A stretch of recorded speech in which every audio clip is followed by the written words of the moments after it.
On the phone with me, Vicki Lawrence. How you doing, Vicki? I'm great. How are you, Scott? I'm doing well, How is Vegas?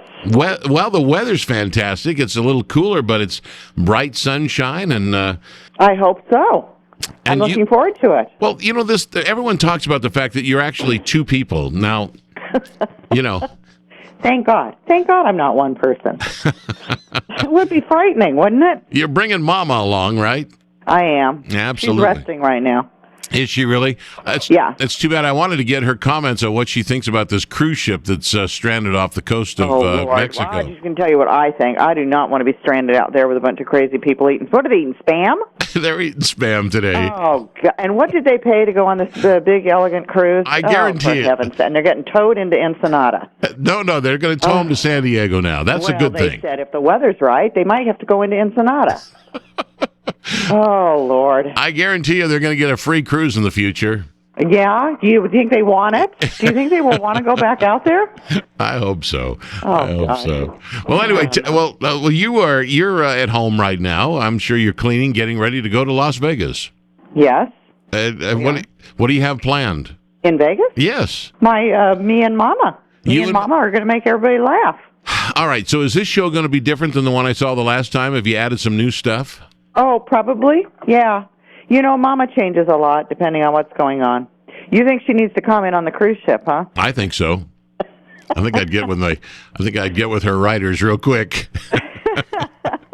The first half of my show is largely autobiographical, so there's not. I just tell people about my life. Mm-hmm. And my hairdresser, and who would think a hairdresser would have any common sense whatsoever? But he came to see the show for the first time, and he said, "You know what's so great?" He said, "We all grew up with you." He said, "And it's like you take us on this little ride through your real life." He said, and we all feel like we know you so well that we love going on that little ride with you. Yeah. What's the most fun you've had in your life? It's all fun. Is it? It's all fun, and it's all an adventure, and you never know what's going to happen. So maybe the best thing hasn't happened yet. Who knows? And you've worked with some of the best. Oh, my gosh. I've been so lucky. Yeah. I sort of feel like I got to touch the golden age of television, Yeah.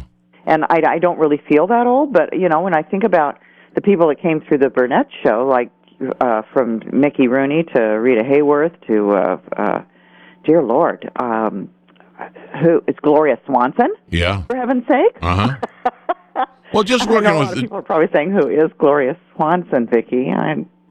just working with the likes of grandma. of Carol Burnett and Harvey Korman. My goodness, I mean that's an education in itself. I feel like I got to go to the Harvard School of Comedy in front of America. Yeah. Somebody asked me the other day if I'd ever had any formal training, and I said, "Yeah, the Burnett Show." I think I was privately tutored by the best in the business. We play your song, "The Night the Lights Went Out in Georgia." We play it here on the radio station, but you never did anything else besides that, right?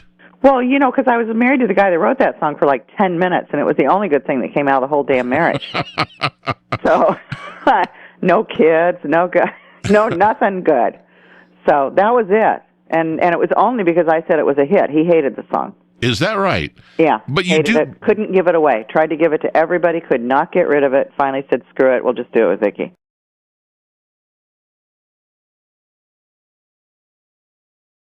And where did you grow up? Right here in L.A. Right now, so you went to school there? Well, I went to Morningside High School, which was it's in Inglewood. Uh-huh. There's an Inglewood. Inglewood was our crosstown rival, and I learned to drive at the parking lot at Hollywood Park, and remember when the airport went in. I remember we sat in class one day and counted how many jets went over our classroom. Is that right? Yeah. And then what else did you do after Maybe that? that accounts for me being a little left of center. Maybe it's all that gas fuel. Yeah, probably. Fell on me when I was. I think it was just the instructor. But what else did you do after that? Did you go to any colleges there? I started on the Burnett Show and at UCLA the same fall. Is that right? And I did UCLA as long as I could. They said, "We need you to be here roughly 10 o'clock in the morning." So whatever so I took everything I could possibly take, at 6 a.m. and 7 a.m. I was on and off campus before anybody else was even awake. Yeah. And so I didn't really have too much of a college life. But then I got to a point where I needed to declare a major. And I always thought I wanted to be a dental hygienist. clean teeth, marry a rich dentist, hang it up.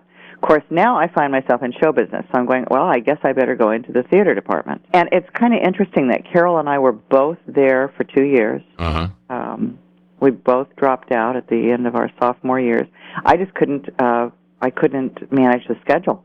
The theater department, wanted me there to do crew work on the weekends, and that was when we shot. So I couldn't do it, so I was forever hiding from the professors, and, they'd go, you there! You might be darting around the corner. Wait! And I finally went to my favorite theater professor. I said, what am I going to do? He said, go learn from the best people in the world. He said, you're where every kid in this department would love to be, which, of course, devastated my parents. And my mother, until the day she died, said, you better go back and get a degree so you'll have something to fall back on when this fails, because it will fall apart. Of course, now my daughter, our daughter did her undergrad work at Stanford, and she loved to call me from Stanford and remind me that I had been in the business long enough that I was now qualified to teach a class. Is that right? I said, well, you probably need a good comedy course at Stanford, don't you?